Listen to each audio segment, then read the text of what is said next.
ญาติโยมพุทธบริษัททั้งหลาย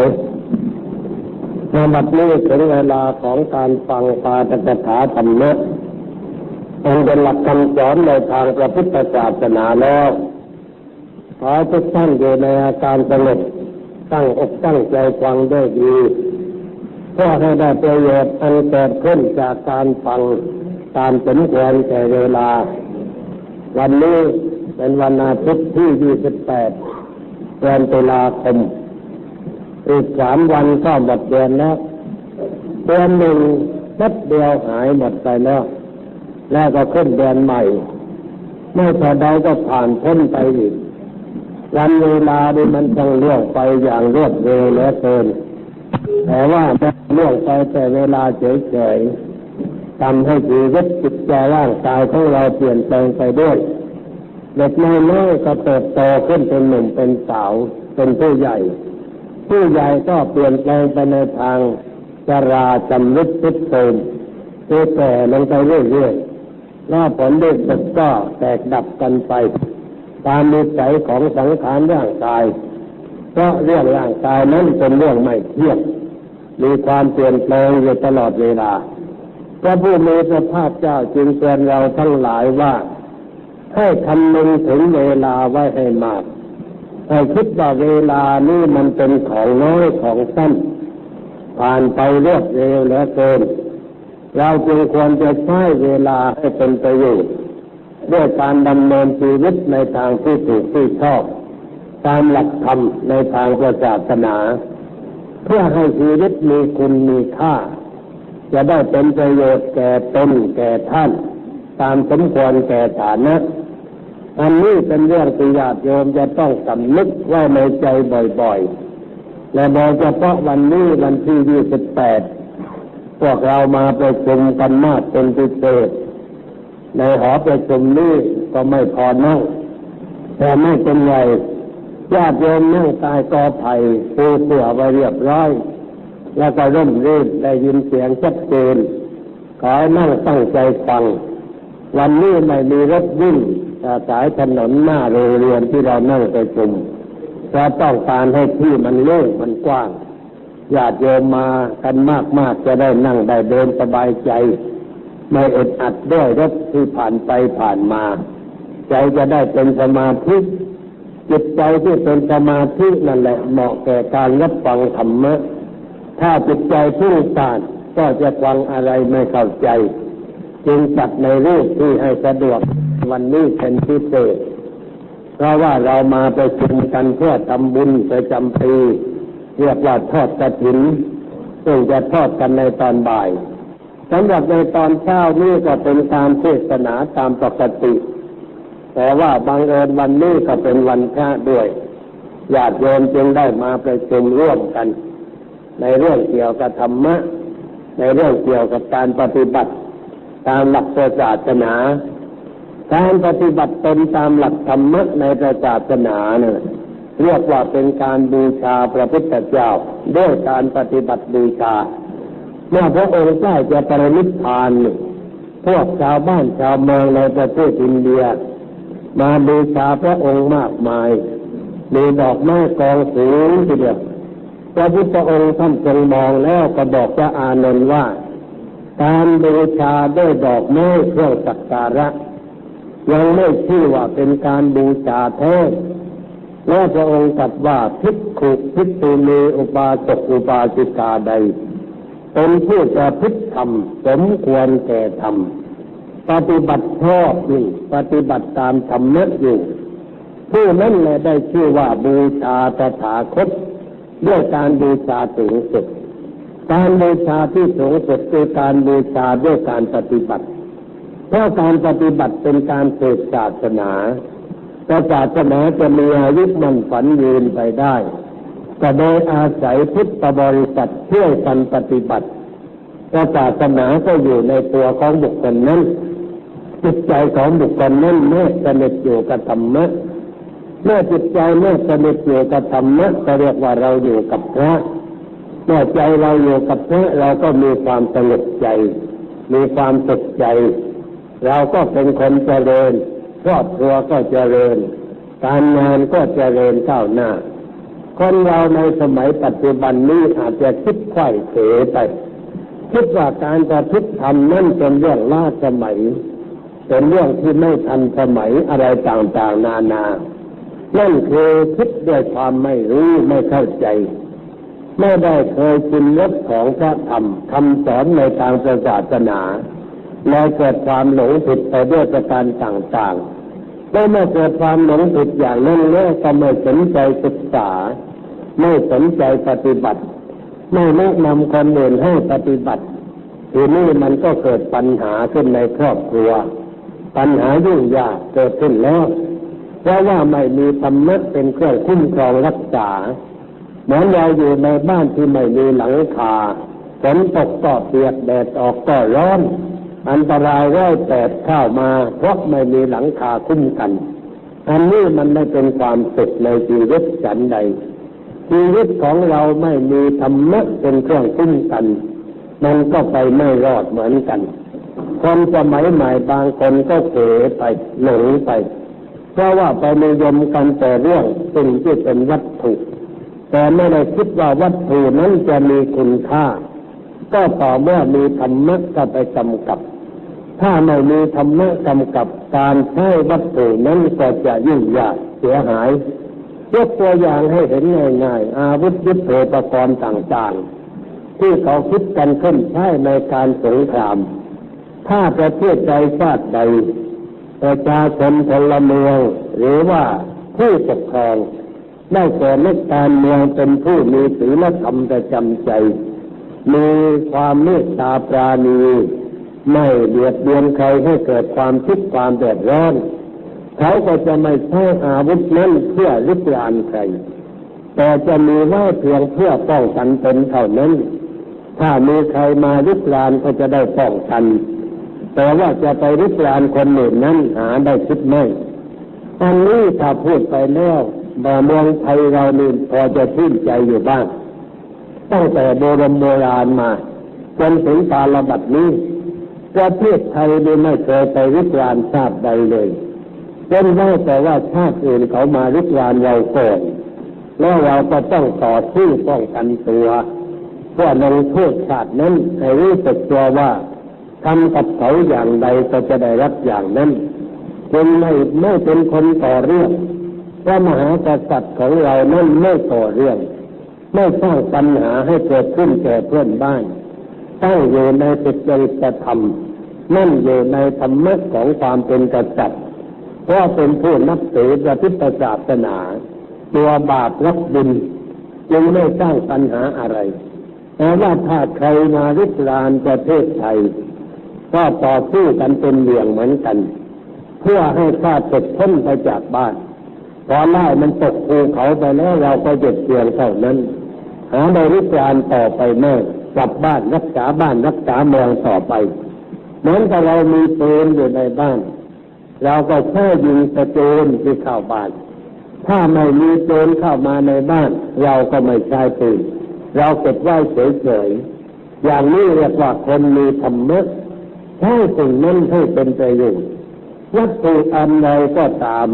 ถ้าเรามีธรรมะเราใช้เป็นประโยชน์เช่นเงินทองนี่เป็นต้น ทรัพย์สมบัติเรียกว่าเงินทองข้าวของเพชรนิลจินดาเนี่ยเรามีไว้ถ้าเรามีธรรมะเราก็ใช้เป็นประโยชน์ไม่ใช่ในทางที่เสียหายเช่นมีเงินก็ใช้เงินในทางที่เป็นคุณเป็นค่าไม่เอาเงินไปทำสิ่งที่เป็นความทุกข์เป็นความเดือดร้อนแก่ใครๆไม่ส่งเสริมความพุ่งเพ้อทะเยอทะยานของใครๆเรียกว่าเป็นผู้ใช้เงินเป็นเมื่อการกินการอยู่ก็เรียกว่าเพียงพอสันฐานประมาณ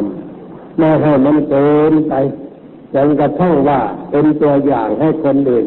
ทำตามในทางที่สุรุ่ยสุร่ายช่วยกันประหยัดช่วยกันรับออมก็เพราะอาศัยคุณธรรมเป็นหลักพื้นฐานทางจิตใจจึงเกิดความเหนี่ยวรั้งเกิดการบังคับตัวเองอยู่กันด้วยความสุขความสนุกแต่คนมักจะมองไม่เห็นเพราะคนเรานั้นไม่ค่อยคิดถึงความสุขทางใจไม่คิดถึงความสุขทางร่างกายเอาความสบายกันในทางวัตถุ ให้มีสิ่งนั้นให้มีสิ่งนี้ว่าเป็นเครื่องประกอบความสุขท่านจึงกล่าวว่าสุขในชีวิตมนุษย์มันมีสองอย่างอามิตรสุขสืบเนื่องด้วยอามิตรคือวัตถุนิรามิตรสุขที่ไม่ต้องอาศัยวัตถุเป็นเครื่องล่อเครื่องจูงใจคนเราในสมัยนี้โดยมากจะมุ่งหาวัตถุเป็นเครื่องประกอบความสุขด้วยกันทั้งนั้นแล้วก็บางทีก็มีมากเกินไปจนเกิดปัญหาเกิดความลำบากขึ้นมาในสมัยหนึ่งอาจจะไม่ลำบากแต่มาอีกสมัยหนึ่งมันเกิดปัญหาขึ้นแล้วเพราะว่าอะไรมันเข้าอยู่ในขั้นที่เรียกว่าคับขันมันไม่พอกินไม่พอใช้มีการขาดแคลนเราจะใช้สิ่งที่เคยใช้มากเกินไปมันก็ไม่ได้เพราะมันจะไม่มีใช้จะเกิดเป็นความทุกข์ในภายหลังนี่ก็เพราะว่าเราใช้วัตถุมากไปจึงได้เกิดเป็นปัญหาแต่ถ้าเราใช้วัตถุนั้นอย่างผู้มีธรรมผู้มีธรรมนั้นก็ต้องมีมัตตัญญูตามัตตัญญูตาแปลว่ารู้จักประมาณในการแสวงหาในการเก็บในการใช้เพื่อให้เกิดความพอดีไม่ให้มันเกินไปชีวิตก็จะไม่ลำบากยุ่งยากลำเดือดร้อนไม่ใช่ว่าทางศาสนาจะไม่ให้มีเสียเลยหาไม่ได้แต่ให้มีแต่เพียงพอสมควรไม่ใช่ว่ามากมายเกินไปหรือว่ามันจะส่วนเกินมากไปให้มีแต่พอดีอย่างนี้มันก็ไม่ยุ่งไม่สร้างปัญหาแต่ว่าคนเราคิดไม่ค่อยได้เพราะว่าเคยมาในรูปวัตถุตั้งแต่เป็นเด็กตัวน้อยๆพ่อแม่ก็ให้หาวัตถุตลอดเวลาหานั่นให้เด็กหานี่ให้แก่เด็กจนกระทั่งว่ามันมากไปมีหลายชิ้นหลายอันฟืนป่วยของเล่นก็มีหลายชิ้นเสื้อผ้าก็มีหลายชิ้นตุ๊กตาก็มีหลายตัวรถโม่บางทีก็มีหลายคันแล้วก็มีอะไรแปลกๆพอจะซื้อหามาให้ลูกเล่นได้เราก็ซื้อหามาให้เขาเล่นโดยไม่คิดว่าสิ่งเหล่านั้นมันจะมากเกินไปจะเป็นการครอบคลุมนิสัยซึ่งเท่ทะเยอทะยานให้เกิดขึ้นในจิตใจของเด็กเราไม่ค่อยคำนึงถึงเรื่องอย่างนี้แต่เลยเกิดเป็นปัญหาขึ้นมาเด็กโตเป็นผู้ใหญ่เมื่อโตขึ้นเป็นผู้ใหญ่เขาก็มีแต่ความปรารถนาที่จะมีสิ่งนั้นจะมีสิ่งนี้จะมีสิ่งโน้นแล้วใครเป็นคนเดือดร้อนก็คุณแม่นั่นแหละเป็นผู้เดือดร้อนต้องพักจะตังจ่ายเรื่อยไปไม่รู้จักจบไม่รู้จักสิ้นแม่โตเป็นหนุ่มแล้วจบการศึกษาทำงานทำการแล้วเขาก็ยังอยากได้ของต่อไปแต่ว่ามันแพงจนทุกทีเมื่อสมัยเป็นเด็กอยากได้ของก็ไม่แพงเท่าไหร่แต่พอโตเป็นผู้ใหญ่ขึ้นอยากได้รถยนต์ใช้อยากได้ของที่เขาจำเป็นที่จะต้องใช้ในชีวิตต้องเอายี่ห้อดีๆหน่อยนาฬิกาก็ต้องดีอะไรก็ต้องดีขึ้นเราก็ต้องแสวงหาให้เขาถ้าไม่ให้เขาก็แสดงอาการเป็นทุกข์เป็นร้อนพ่อแม่ไม่อยากเห็นลูกเป็นทุกข์ก็เลยต้องหาให้เขาต้องการวัตถุเราก็ให้วัตถุเพื่อให้เขาไม่เป็นทุกข์แต่ลืมนึกไปว่ายิ่งให้มันยิ่งเพิ่มความทุกข์ให้แก่เขาเพราะว่าเขาไม่อิ่มไม่พอในสิ่งเหล่านั้นเหมือนไฟไม่เคยอิ่มเชื้อมหาสมุทรก็ไม่เคยอิ่มน้ำความอยากของคนก็ไม่เคยอิ่มในเรื่องวัตถุสิ่งของที่ตนจะมีจะได้อยู่ตลอดเวลาจึงเกิดเป็นปัญหายิ่งในครอบครัวใดมีลูกหลายคนก็ต้องหาให้เขาเหมือนกันต้องมีแหวนเหมือนกันต้องมีนาฬิกาเหมือนกันต้องมีรถยนต์ให้คนละคันเพราะคนนั้นก็จะไปคนนี้ก็จะไปมันไม่ทันใจเราเชื่อมันคนละคันเลยมีลูก8 คนก็รถ8 คันในบ้านต่างคนต่างวิ่งกันไปการใหญ่ทีนี้เราเดือดร้อนนะเรื่องน้ำมูกน้ำมันเรื่องปัญหาอะไรต่างๆลูกคนไหนที่สุภาพหน่อยก็ถนอมของใช้รถดีไม่เอาไปเที่ยวกระทบเสาไฟฟ้ากระแทกกับกันเองหรือว่าไม่ชอบทะเลาะกับใครขับเรียบร้อย ไปตามสบายไม่คิดแข่งกับใครไม่ใช่พอใครขึ้นหน้าประตูไอ้ดูทั้งมาขึ้นหน้ากูไม่ยอมเอาแล้วเรียกว่าเกิดการแข่งขันกันอย่าแข่งกันความเร็วกันแล้วเกิดอุบัติเหตุเสียหายเสียแข้งเสียขาเสียเนื้อเสียเลือดไปพ่อแม่ก็ต้องเดือดร้อนใจบางคนมันขับใจจนกระทั่งว่าเสียชีวิตไปพ่อแม่ก็เศร้าโศกเสียใจความเศร้าโศกเสียใจนั้นมาจากอะไรก็มาจากการที่เราให้เขามากเกินไปในเรื่องที่ไม่จำเป็นอะไรเราไม่มีโอกาสที่จะพูดอธิบายที่จะทำความเข้าใจว่าอย่าเอาเลยสิ่งนั้นอย่าเอาเลยสิ่งนี้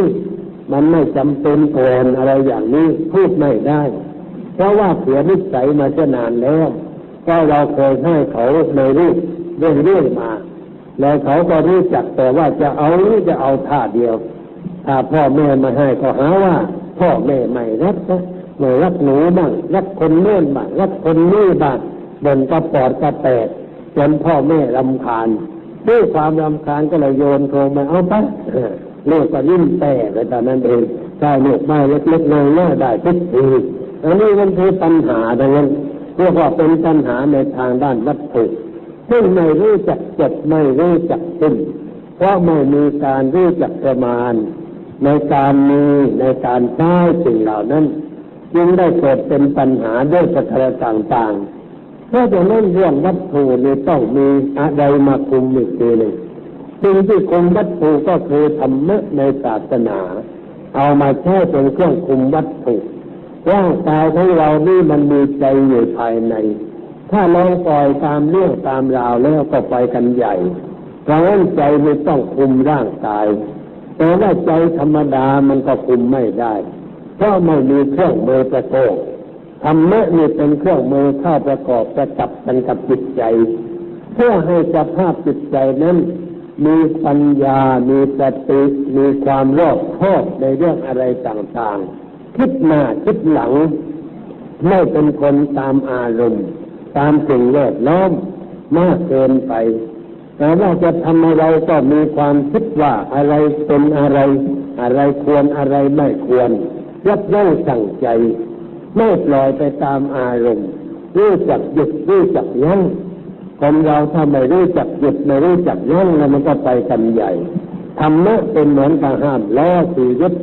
คอยดูคอยห้ามไว้ไม่ให้มันไหลเลื่อนเร็วเกินไปที่ไหนควรหยุดที่ไหนควรเบารู้จักเวลาเหตุการณ์บุคคลเข้ามาเกี่ยวข้องก็พอจะหยุดได้ยั้งได้ก็มีความคิดในทางถูกทางชอบเป็นเครื่องกำกับซึ่งภาษาธรรมะเรียกว่าเป็นสัมมาทิฏฐิบุคคลสัมมาทิฏฐิบุคคลนั้นเขามีความคิดความเห็นในทางที่ถูกที่ชอบที่ตรงที่ประโยชน์แต่ในสิ่งนั้นอยู่ตลอดเวลา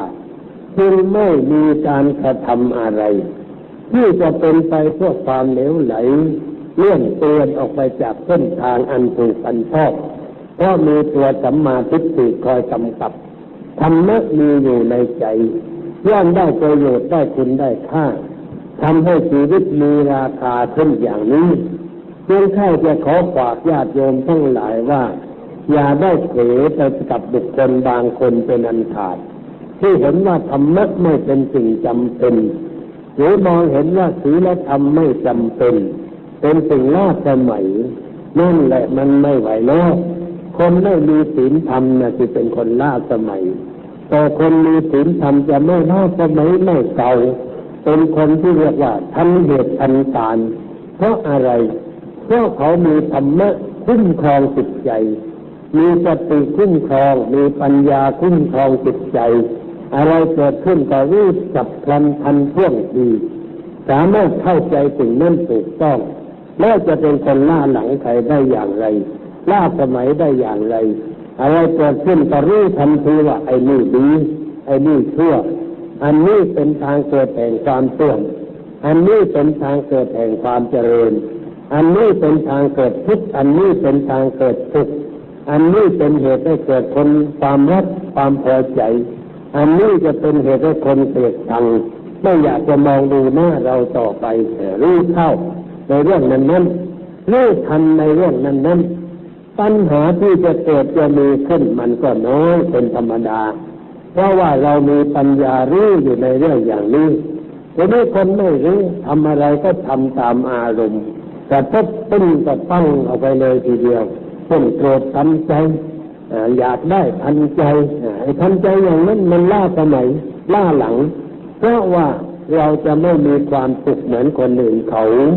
แต่เราจะตกอยู่ในความมืดบอดจะมีความทุกข์มีความเดือดร้อนใจจะมีปัญหาอยู่ในจิตใจตลอดเวลา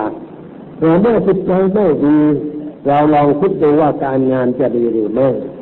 คนที่จะเป็นนักธุรกิจนั้นต้องมีจิตใจสงบพอสมควรมีสมาธิอยู่พอสมควรพอที่จะนั่งลงคิดวางแผน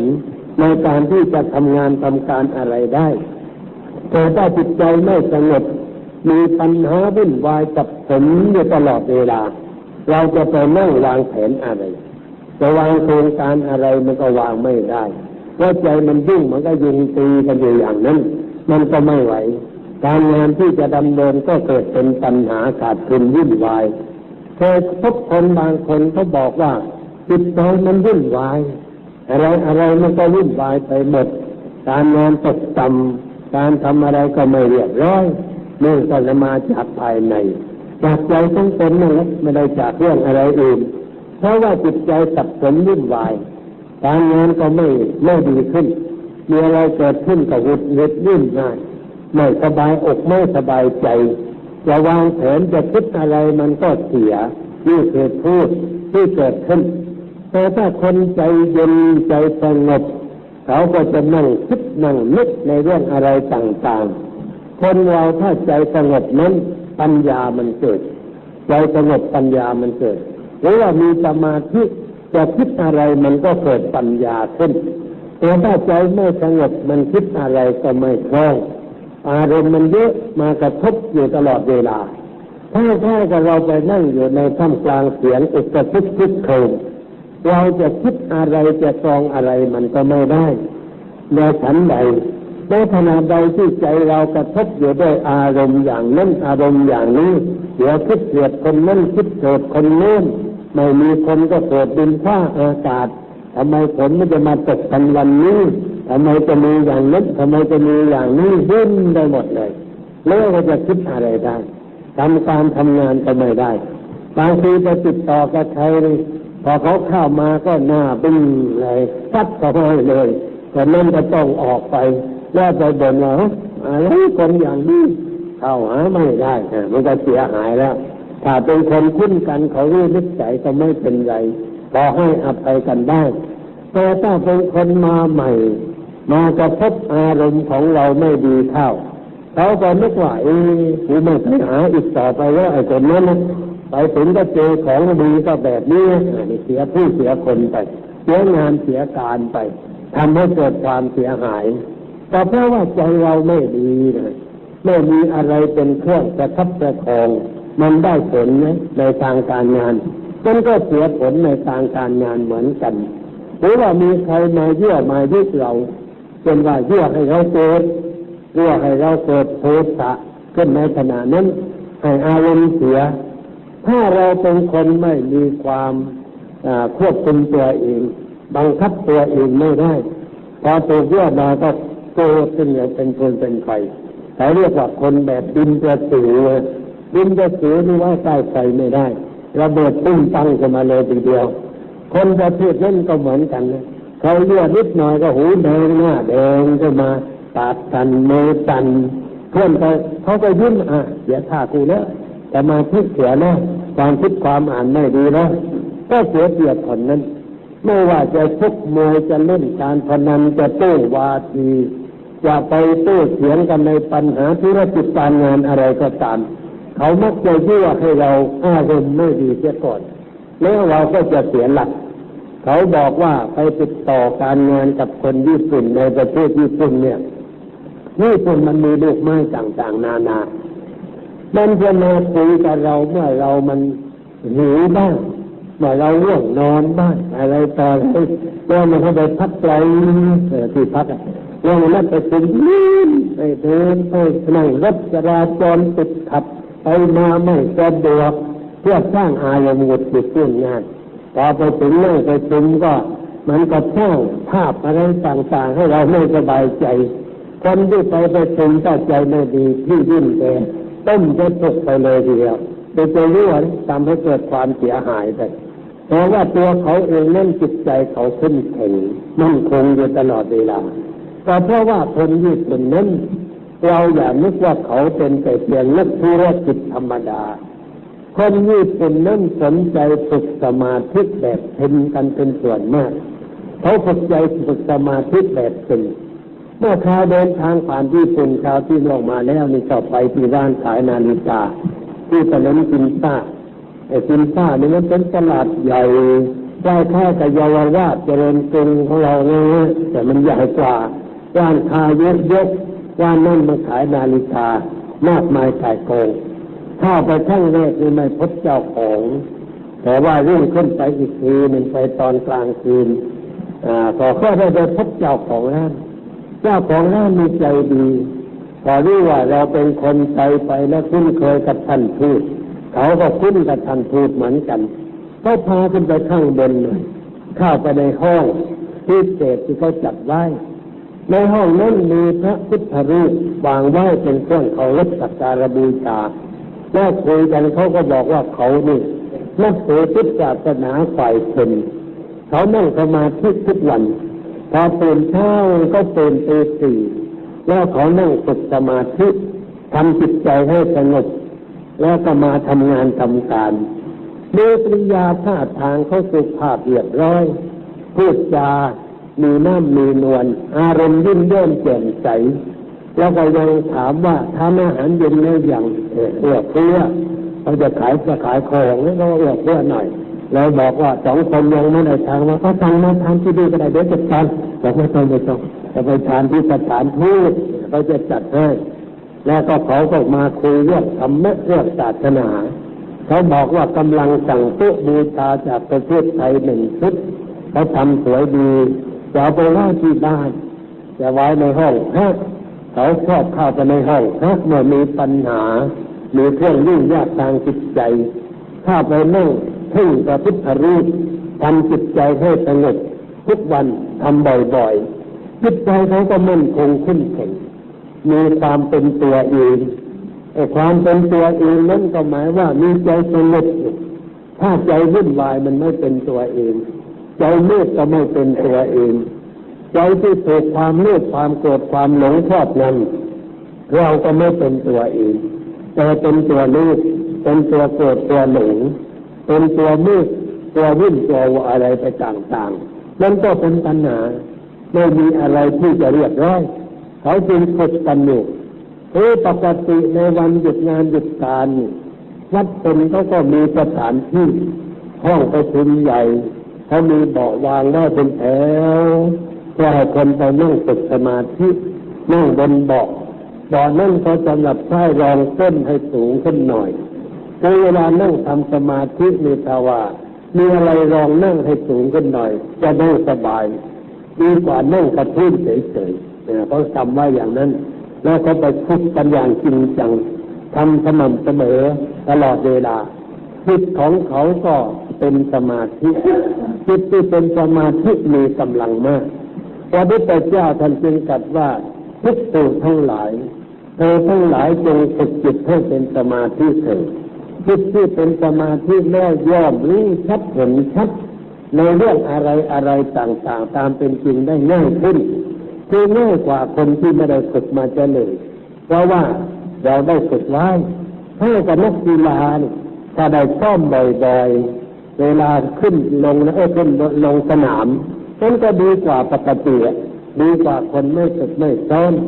แต่ถ้าไม่ฝึกไม่ซ้อมเลย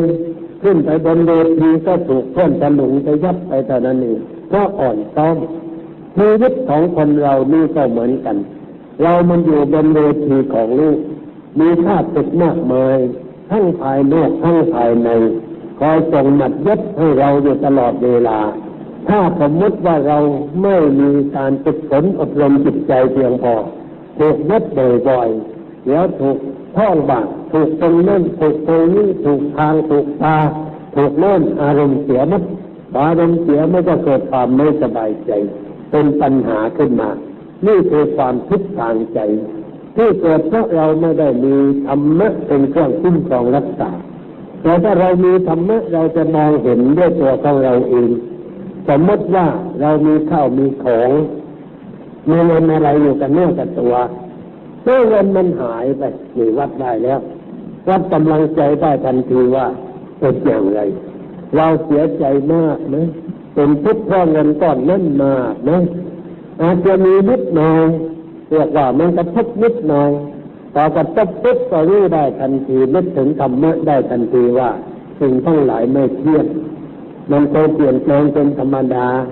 หรือว่าเรามีแล้วมันอาจจะไม่มีเมื่อใดก็ได้หรือนึกได้ว่าไอ้เงินนี้มันไม่ใช่ของเรามันของกลางเราเอามาใช้ชั่วครั้งชั่วคราวเดี๋ยวไปหน่อยเขาก็เอาไปทั้งหัวมันทุกข์พอนึกได้อย่างนั้นก็ยิ้มได้ปล่อยได้วางได้ไม่ต้องไปนั่งคุ้มใจอยู่ตลอดเราเพราะมันนี่3 เดือนเลยอีก9 เดือนเมื่อไรซ่อมมันก็ไปต่อยเขาไม่ไหวเลยเราต้องซ่อมไม่เรื่อยๆมาฟังไว้กันเหลือกันลืมวันนี้จะมาฟังไว้หน่อยผู้ศาสสอนก็คอยเตือนคอยจะปิดไว้มีอะไรเกิดขึ้นก็พอนึกได้แต่ถ้านานๆมานึกไม่ออกมันไปติดอยู่ในวัตถุมากเกินไปนึกไม่ทันนั่งกลุ้มอกกลุ้มใจแล้วก็ไม่มีใครจะช่วยด้วยก็ลำบากยิ่งคนที่อยู่ในวัยหนุ่มวัยชรายิ่งมีปัญหามากถ้าเราไม่นำเขาเข้าหาธรรมะเสียบ้างมันเกิดปัญหาเนี่ยมาพบปัญหาบ่อยๆกับคนประเภทเหล่านี้พ่อแม่นำมาว่ามีปัญหาอย่างนั้นมีปัญหาอย่างนี้เกิดขึ้นในจิตใจปัญหาความรักบ้างเรื่องการงานบ้างเรื่องเพื่อนฝูงมิตรสหายบ้างอุ้มใจจนอยากจะฆ่าตัวตายไม่อยากจะอยู่ในโลกต่อไปเพราะความจริงเรื่องมันไม่ใหญ่โตมโหฬารอะไรหรอกในเรื่องเล็กๆน้อยๆแต่เพราะจิตใจของเขาไม่มีอะไรเป็นเครื่องคุ้มครองไม่มีปัญญาสำหรับคิดสำหรับกรองเรื่องเหล่านั้นพอเกิดอะไรขึ้นก็แหมเรานี่มันแย่แล้วเสียท่าแล้วอะไรคิดแต่ในเรื่องร้ายทั้งนั้นเรื่องดีไม่ต้องคิดเลยคิดมากก็คุ้มใจไม่อยากจะดูหน้าใครไม่อยากให้ใครดูหน้าต่อไปจะไปยิงตัวตายจะไปกระโดดน้ำตายเอาแล้วพ่อแม่ก็เรียกร้องนะลูกจะทำอย่างนั้นนะเรื่องมากกว่าจะโตได้เสียเงินเสียทองเราไปเยอะแยะจะได้ปากหรือปากค่ายนี่มันจะปากแม่จะเล่าก็เกิดปัญหาต้องลากตัวมาเอามาวัดให้มารับคำสอนคำเตือนอย่างนี้เขาเรียกว่าประมาทไม่ป่วยหนักแล้วไม่ไปโรงพยาบาลเนี่ยแต่จะไปโรงพยาบาลก็ใส่เปลือยหามใส่รถพยาบาลไปเลยเข้าขั้นโคม่าพอไปถึงก็ห้องICUก็ตอนนั้นเองให้ออกซิเจนก็เป็นการใหญ่ไอ้ที่จะจับมามันก็ไม่ถือตัวตนไอ้เขาจะเอาไปได้มากกว่าไม่ค่าอย่างนั้นคือประมาทนั่นเองไม่สนใจไม่นึกว่าอะไรเป็นสิ่งจำเป็นสำคัญสำหรับชีวิตเราไม่ได้คิดอย่างนั้นเราอาจจะคิดแต่ว่าไม่เป็นไรเรามีเงินมีทองให้เขากินมีอะไรให้เขาใช้ยิ่งอันตรายใหญ่เลยยิ่งมีเงินมีทองมากๆยิ่งอันตรายใหญ่มีอันตรายอย่างไรโยมอาจจะมองไม่เห็นนะเพราะว่าการมีเงินมีทองเนี่ยเป็นเหตุให้คนเมาในวัตถุเมาในความมั่งมีเมาในสิ่งที่ตนมีตนได้ยิ่งไม่คิดถึงธรรมะใหญ่พอเกิดเป็นปัญหาขึ้นมาแล้วไม่รู้จะแก้อย่างไรจนช่วยไม่ได้พ่อแม่ก็ช่วยไม่ได้นั่งซุ่มอยู่คนเดียวไม่พูดกับใครแล้วถามเท่าใดก็ไม่พูดนั่งซุ่มอยู่นี่อย่างนี้บอกบุญไม่รับแล้วอย่างนั้นอย่าเอาทองกระถิ่นไปแจกเป็นโอกาสจะไม่รับแล้วอะไรนั้นอย่างนี้นะมันก็ไม่ไหวนะอารมณ์มันคุณแล้วมองลูกในแง่ร้ายเห็นคนก็ไม่ดีเห็นอะไรก็ไม่ดีไปหมดเลยเขาเรียกว่ามองลูกในแง่ร้ายไม่ได้มองลูกในแง่ความจริงก็เกิดอะไรกลุ้มใจไม่บอกใครไม่ระบาย แล้วก็เฉยๆก็ไปแล้วหายไปปรากฏว่าลอยน้ำตรงส่องตึ๊บป่องอยู่ที่โน่นแล้วนี่มันเป็นความผิดอะไร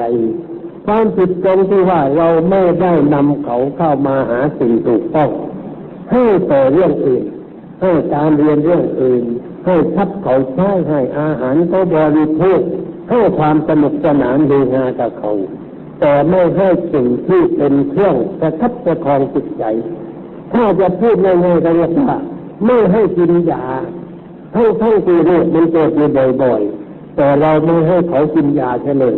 เด็กเหล่านั้นจึงมีเจริญในทางโรคภัยไข้เจ็บทางด้านจิตใจหมอรักษาไม่ค่อยจะไหวแล้วอย่างนี้มันก็มีบางคนก็บอกเหมือนกันคนหนึ่งที่เข้ามาบวชเนี่ยบอกว่าแหมเสียดายมาพบหลวงพ่อช้าไปหน่อยบอกว่ามันไม่ช้าแล้วโตมาขนาดนี้ก็ดีแล้วเขาว่าถ้ารู้อย่างนี้มาที่ก่อนพอดี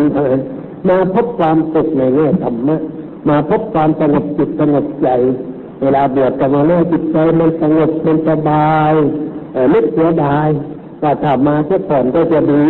บอกว่าอย่าไปเสียดายนะมันผ่านต้นมาแล้วเปลี่ยนโทมาเท่านี้ก็ดีแล้วนะขอเอาไอ้สิ่งที่มีที่ได้เนี่ยไปเป็นเครื่องมือต่อสู้กับปัญหาชีวิตในชีวิตประจำวันต่อไปด้วยเขาก็ได้เอาไปใช้ในชีวิตต่อไปแล้วก็ตักเตือนว่าอย่าลืมอ่านหนังสือได้บ่อยๆมาวัดบ้างถ้าว่างๆก็มาวันอาทิตย์ในทำงานทำการติดตัวมาหน่อยได้มามองเห็นสถานที่เห็นที่อยู่อาศัยมันจะได้สะกิดใจว่าครั้งหนึ่งในชีวิตของเราเคยมาเป็นนักบวชเคยนั่งภาวนาเคยนั่งฟังคำสอนของอาจารย์เคยมีความสุขทางจิตใจเวลานี้เราออกไปอยู่บ้านสิ่งจะทบกระเทือนใจมันเยอะแต่ต้องการสิ่งนี้ต่อไปยามสงครามมันต้องการทหารถือเมรีฉันใดยามอารมณ์ไม่ดีมากระทบก็ต้องการสติปัญญาต้องการมิตรที่ดีให้มาช่วยเหลือมิตรที่จะช่วยเหลือเรานั่นต้องมิตรในด้านธรรมะมิตรอื่นมันช่วยไม่ได้ไม่เพราะไม่รู้จะช่วยกันได้อย่างไรจะปลอบใจเพื่อนก็ไม่ได้เพราะไม่รู้จะอะไรมาปลอบแต่มีแต่ว่าชวนไปเที่ยวไปกินไปเล่นต่อไปยิ่งเพิ่มความเฉลิมขึ้นเฉลิมให้เกิดเรื่องมากขึ้นเป็นคนตุ้มใจเอาพาไปเที่ยวพาเที่ยวไม่กลับไปดูเป็นวันยึดตู้อะไรต่างๆอันนี้เขาเรียกว่าพาไปกินของเฉลิมทั้งนั้นนะทำให้เรื่องที่มีอยู่แล้วมันมากขึ้นไปอีกเจริญมากขึ้นไปอีกไม่มีทางหายเพื่อนเชื่อได้แต่นั้นแต่ถ้าเราได้กัลยาณมิตรคือแต่ธรรมะหรือได้พระสงฆ์องค์เจ้าที่มีความรู้มีความเข้าใจในวิถีดำเนินชีวิตแก้ไขปัญหาถูกต้องให้รู้ว่าปัญหามันเกิดภายในมันไม่ได้เกิดจากภายนอกอะไรมันอยู่ในตัวเธอไปแล้วเนี่ยเธอคิดของเธอเองเธอสร้างของเธอขึ้นมาเองเธอขึ้นใจของเธอเองทีนี้ต้องให้นั่งสงบใจเพื่อให้เขาได้พบว่าใจนี้มันสงบได้ใจนี้มันเย็นได้ไม่ใช่ร้อนอยู่ตลอดเวลาไม่ใช่เย็นอยู่ตลอดเวลาไม่ใช่มืดอยู่ตลอดเวลามันสว่างได้มันสงบได้มันสะอาดได้แต่เขาไม่เคยนั่งลงทำใจอย่างนั้นแล้วไม่เคยคิดว่ามันจะมีอยู่ในโลกจะได้ซ้ำไปแต่พอนั่งข้างมันมีนี่ไอ้นี่มันมีความสงบได้มันมีความเยือกเย็นมีความสุขทางด้านจิตใจเขาก็พอจะรู้แล้วว่าสิ่งนี้มันดีถูกแก้ได้เขาก็เริ่มทำต่อไปแต่เมื่อสุดก็รู้จักใช้ธรรมะหรือวิธีการของพระพุทธเจ้าซึ่งเรียกว่าพุทธวิธีในการแก้ปัญหาชีวิตประจำวันเขาก็นำสิ่งนี้ไปแก้ไขจับเป็นต่อไปเขาก็มีความสุขได้เข้าเส้นทางแล้วคนที่เข้าถึงธรรมะก็เหมือนกับว่าได้ชีวิตใหม่ไอ้เก่านั้นมันเป็นชีวิตที่วุ่นวายสับสนมีปัญหามีความทุกข์มีความเดือดร้อนแต่พอหันหน้าเข้าหาพระธรรมก็ได้ความสุขขึ้นมาเรียกว่าได้ชีวิตใหม่ขึ้นมาชีวิตใหม่ก็คือชีวิตที่อยู่กับพระอยู่กับธรรมะนั่นเองไม่ใช่เรื่องอะไรเขาก็เห็นประโยชน์ของสิ่งนี้ เพราะฉะนั้นจึงเป็นหน้าที่ของชาวเราทั้งหลายที่ได้พบสิ่งนี้แล้วอย่าเก็บไว้ใช้คนเดียวอย่ากินคนเดียวเพื่อนฝูงมีไหมนึกคุ้นเคยของเรามีไหมที่ยังจมปลักอยู่ในความทุกข์ความเดือดร้อนยังอยู่กับปัญหาวุ่นวายสับสนด้วยประการต่างๆถ้ามีแล้วก็อย่าจับผ้าอะไรอย่างเงี้ยดึงเข้ามาเตือนไปเที่ยวหน่อยว่าเรารถไปรับเลยแต่เรามีรถก็ไปรับถึงบ้านจอดหัวบันไดปุ๊บเลยทีเดียวไปกันหน่อยเถอะไปกินยากันหน่อยโดยพูดแล้วก็อย่างนี้มาชวนมาเที่ยวอย่าไปพูดว่าไปไหนก่อนเดี๋ยวจะไม่มาชวนมาเที่ยวหน่อยมาวัดมาว่าขอให้ได้มากินสักหน่อยให้ได้มาพักในที่สงบที่สักหน่อยการทำอย่างนี้เราเรียกว่าเป็นการบุญอันยิ่งใหญ่เป็นกุศลอันยิ่งใหญ่เป็นการเชื่อที่จะเกิดที่สุดในชีวิตของเราเกิดมาเป็นผู้นับถือพระพุทธศาสนาและได้ปฏิบัติเป็นตามคำสอนของพระพุทธเจ้าได้เห็นผลธรรมะพอสมควรแล้วเราเอาสิ่งที่เราได้พบได้เห็นเนี่ยไปให้คนอื่นได้พบได้เห็นต่อไปได้ชื่อว่าไม่เสียทีแล้วที่เราได้เป็นพุทธบริษัทเพราะอย่างน้อยเราได้จูงเพื่อนคนหนึ่งเข้าหาความจริงได้แล้วเข้าหาธรรมะได้แล้ววันก่อนก็มีคนหนึ่งมาคุยบอกเหมือนเพื่อนผมคนหนึ่งเขาเป็นผู้หญิงมีงานเยอะวุ่นวายกับผมตลอดเวลาเลยบอกว่าไปวัดนั่งที่จะพาไปพบท่านเจ้าคุณปัญญาเพราะว่าถ้าจะดีแต่ยังไม่มาสักทีเพราะว่ามันติดงานนั่นเองไม่ใช่เรื่องอะไรมีแต่งานตลอดเวลาไม่มีวันหยุดวันยั้งระบบการปฏิบัติงานเมืองไทยเรานี่มันยังไม่ดีมันยังไม่ดีตรงที่ไม่มีวันหยุดนั่นเองวันอาทิตย์ก็จะต้องทำงานวันเสาร์ก็ต้องทำงานกลางคืนก็ยังจะต้องทำงานกันอยู่อย่างนี้มันตายไม่ไหวร่างกายไม่ได้พักผ่อนจิตใจก็ไม่ได้พักผ่อนมีเงินมีทองแต่ใจไม่เป็นสุขจะมีโดยธรรมชาติเรามีเงินแล้วนอนไม่หลับเป็นโรคเบาหวานท้องไส้ที่เป็นที่ตาลุกขึ้นเดินนั่งลงไม่สบายไม่เป็นสุขได้ยังไงโยมลองคิดดูดิมีเงินช่วยได้ไหมมีอะไรอยู่รอบข้างช่วยเราได้ไหมเป็นไปไม่รอดเพราะเราควรจะปลีกตัวบ้างเดี๋ยวหยุดไว้ก่อนอันนี้ก็ต้องทำแต่หยุดไว้ก่อนพักผ่อนเสียบ้างอันนี้การพักผ่อนที่ถูกต้องเนี่ยคือมาวัดมาหาธรรมะคนในสมัยก่อนนั้นเศรษฐีไปหาบดีพระราชามหากษัตริย์ยึดพระพุทธเจ้าเนี่ยเข้าไปพักที่วัดเนี่ย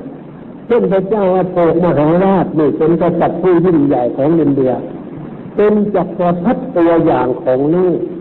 ในFPเลยผู้เขียนประวัติศาสตร์ลูกเนี่ยเขาชมเชยนักหนา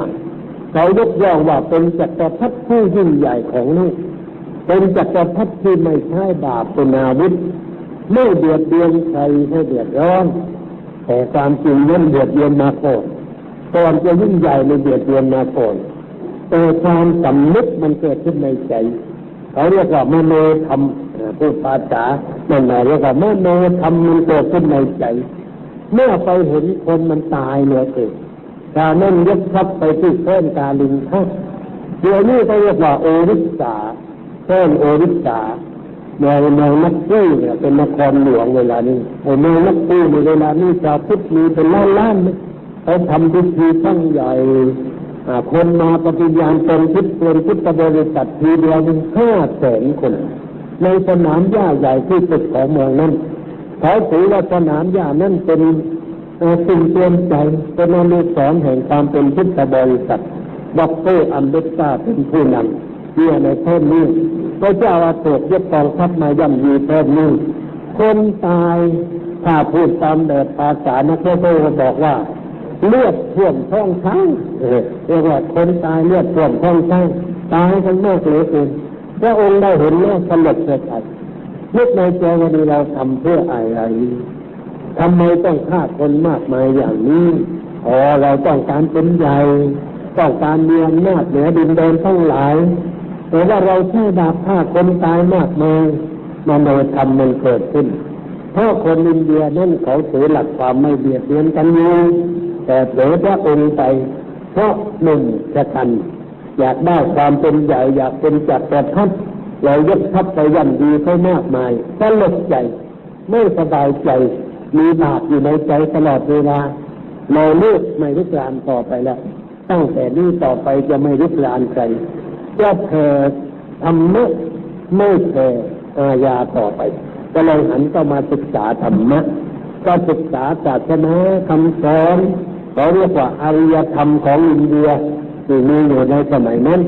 ของพราหมณ์บ้างของพวกไจนะบ้างของเดรัจฉีนิชนทั้งหลาย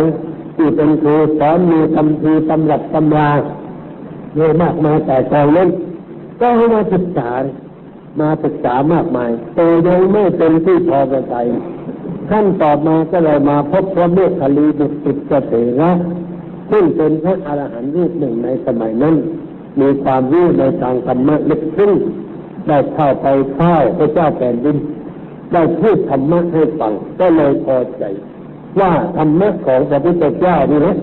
เป็นธรรมะที่เป็นไปเพื่อความสุขเพื่อความสงบอย่างแท้จริง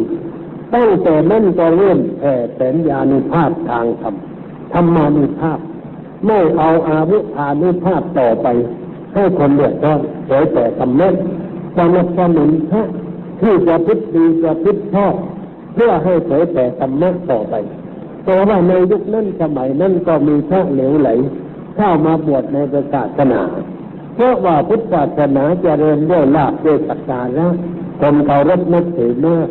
คนก็เข้ามาบวชเมื่อมาบวชแล้วไม่ตั้งใจศึกษาไม่ตั้งใจปฏิบัติเอาแต่ลาภผลสักการะถ้าผู้มีปัญญาทั้งหลายมองเห็นว่าไม่ไหวแล้วเพื่อนน้ำเกิดขึ้นในศาสนาเนื้อเกินแล้วแต่ไม่รู้จะทำอย่างไรเพราะว่าพระนี่มีแต่ประคุณไม่มีพระเดช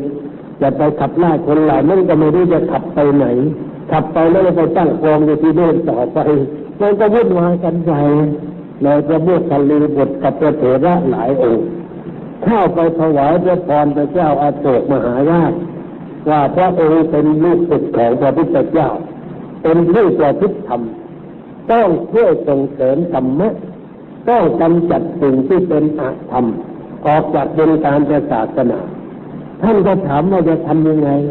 พระท่านก็บอกว่าต้องทำสังฆายนาพระธรรมวินัยแล้วก็เอาพระเหล่านั้นมาสอบมาถามถึงทิฏฐิความคิดความเห็นถ้าไม่ตรงกับพระพุทธศาสนาเนี่ยไล่ศึกหมดเลยศึกพระจะเป็นหมื่นเจ้านั้นเอามาถามมาพระเถระผู้ใหญ่นั่งเขาเอามาถามพระพุทธศาสนาสอนว่ายังไงพุทธศาสนามีตัวตนไหม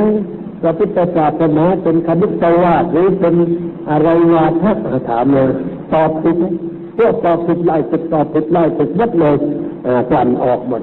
เพื่อนน้ำออกจากศาสนาหมดเลยก็เหลือแต่พระที่เรียบร้อยส่งเสริมธรรมของพระพุทธเจ้าแต่เรียกว่าสังฆายนาก็เป็นการใหญ่ครั้งที่3แล้วจัดการส่งพระธรรมทูตออกไปเผยแผ่ศาสนาในต่างประเทศตัวในเส้นอื่นๆในประเทศอินเดียส่งมาลังกาแล้วก็ส่งมาถึงประเทศไทยสุวรรณภูมิพระโสนพระอุตระมาสุวรรณภูมิประเทศแหลมทองนี่นะมาขึ้นที่ตรงไหนก็ไม่รู้คนไทยว่ามาขึ้นแถวนครปฐมพม่าเขาว่ามาขึ้นที่เมืองตาเพ่งอะไรเนี่ยพระโสนมาที่นั่นเอามาเคยเดินทางผ่านเมืองตาเพ่งก็คุยนักคุยหนาแล้วถามว่ามีอะไรเป็นหลักฐานมั่งว่าพระสององค์นั้นมาขึ้นที่นี่มีเห็นจารึกบ้างไหมมีวงล้อธรรมจักรมีเครื่องหมายอะไรเป็นเครื่องแสดงมั่งจนปัญหาไม่มีบอกว่าเมืองไทยมีวงล้อธรรมจักรมีรูปวางมีคาถาอยู่ธรรมาสลักบนแผ่นหินฝังอยู่ที่นครปฐมพม่านิ่งเงียบไม่พูดต่อไปพม่ามันไม่ยอมนะแต่มันนิ่งแต่อะไรเงี้ยคิดคือมากพม่าอยู่ต้องไม่ยอมคนพวกมีคิดคือแล้วก็ต้องยอมมันนิ่งไปนิ่งเฉยนี่แสดงว่าแล้วเวลาพระเจ้าอโศกท่านทำงานหนักเป็นพระราชาทำงานภาระมากท่านไปอยู่กับพระในป่าเนี่ย15 วันคือไปอยู่สงบใจพักกับพระเสีย15 วันแล้วก็จิตใจก็ดีขึ้นถึงต่อมาทำงานต่อไปมีคนโบราณก็ทำอย่างนั้นบัณฑิตเมรุนี่ก็ทำอย่างนั้นเหมือนกัน เวลาแกแบกภาระเป็นนายกรัฐมนตรีงานหนักแกจะต้องไปที่เมืองมิสซูรีอยู่บนยอดภูเขาขึ้นไปนั่งอยู่คนเดียวทหารอยู่ข้างนอกอย่าขึ้นไปยิ่งกระข้าจะนั่งคนเดียวไปทำฝึกโยคะโอเคไปฝึกโยคะทุกวันเอาหัวลงทุกวันเช้าแล้วก็นั่งสงบจิตสงบใจพักหนึ่ง7 วันต่อมาบริหารบ้านเมืองต่อไปนี่คือการไปพักผ่อนไปอยู่กับพระถ้าแปลว่าไปพักผ่อนถ้าสมมติว่าเราไปพักผ่อนพัทยาไปบางแสนมันไม่ได้พักมันไปวิ่งไปดีนะมันไปวิ่งไปเลยแต่เมื่อว่านักการเมืองเนี่ยเรื่องมีปัญหามากก็ไปพัทยาไปบางแสนแล้วก็มีคนเยอะแยะไปแวดล้อมห้อมล้อมมันจะสงบได้อย่างไรมันก็ไม่คิดอะไรได้แล้วมันต้องมาสงบใจต้องไปตามวัดเวียดไปพักผ่อนไปนั่งคนเดียวบนยอดภูเขาเสียนั่งแล้วจะได้มองเห็นว่าออกภูนี่มันเละเทะขนาดไหนบ้านเมืองมันวุ่นวายจนปีนั้นจะเรื่องอย่างไรอะไรเป็นปัญหาที่ควรแก้ก่อนอะไรเป็นปัญหาที่ควรแก้กันทีหลังประชาชนเดือดร้อนอย่างไรถ้าอย่างนี้แล้วมันก็ได้ปัญญาคือเมื่อใดใจมันสงบมันเห็นตัวเองเห็นปัญหาถูกต้องแต่ถ้าใจมันวุ่นวายสับสนมันไม่เห็นปัญหาการไปพักผ่อนจึงต้องไปพักอย่างสงบไม่ใช่ไปพักเพื่อเปลี่ยนอารมณ์อยู่ที่นี่อารมณ์อย่างหนึ่งไปที่โลกเปลี่ยนที่อย่างหนึ่งอย่างนั้นมันไม่ใช่เป็นการพักผ่อนแต่ต้องไปอยู่ในที่สงบนี้ตามธรรมชาติไม่มีอะไรรบกวนจิตใจอย่างนั้นจึงจะเป็นการพักผ่อนที่ถูกต้องแต่คนไม่ค่อยเห็นประโยชน์ของการพักผ่อนอย่างนี้คือเขาไม่รู้ว่าการพักผ่อนทางจิตใจนั้นมีอานิสงส์อย่างไรมีผลอย่างไรก่อนยิ่งไปเรื่องพักผ่อนทางอื่นไปเล่นกีฬาตีกอล์ฟเดินบันดีอะไรไปตามเรื่องตามราวอย่างนี้มันไม่ได้พักร่างกายมันทุกเดือนไปทุกวันทุกเวลา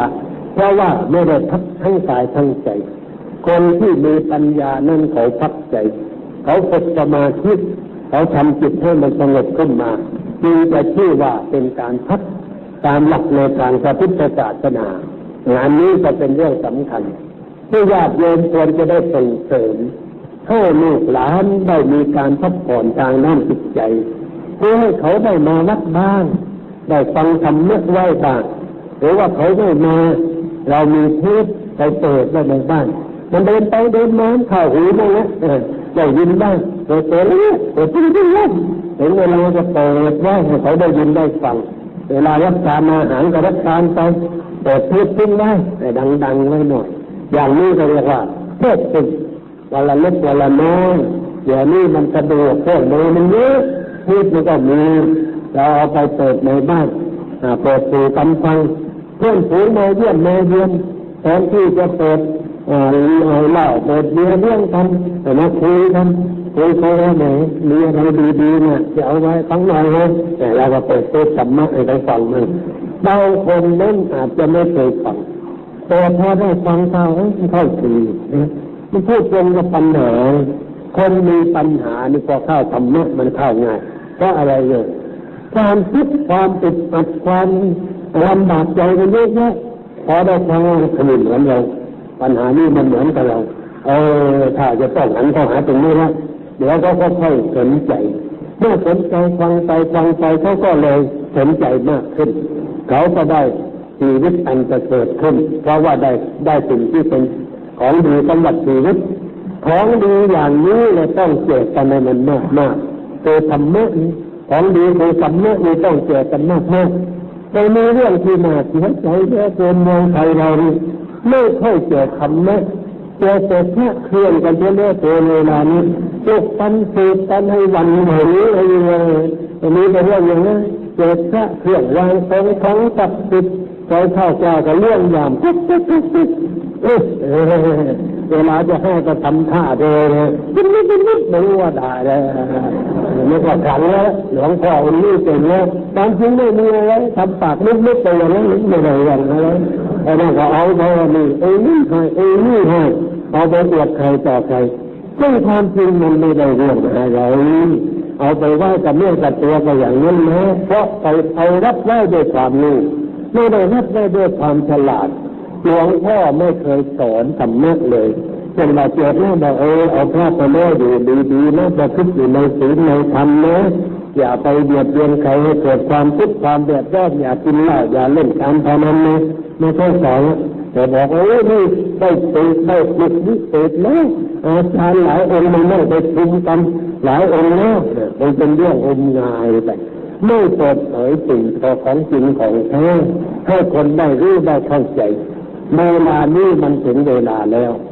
ที่เราจะมัวงมงายอยู่ต่อไปไม่ได้เพราะปัญหามันอยู่เฉพาะหน้าญาติโยมก็คงจะเห็นอยู่ว่าปัญหาเฉพาะหน้ามันมีอยู่ปรากฏอยู่ความลำบากของมนุษย์มีอย่างไรให้คนเห็นอยู่แต่ว่าคนเหล่านั้นไม่มีน้ำใจเหมือนพระเจ้าอาโศกเลยคนตายเด็กตาดำเห็นแต่ที่โครงให้ใจขโมยแล้วก็ตายไป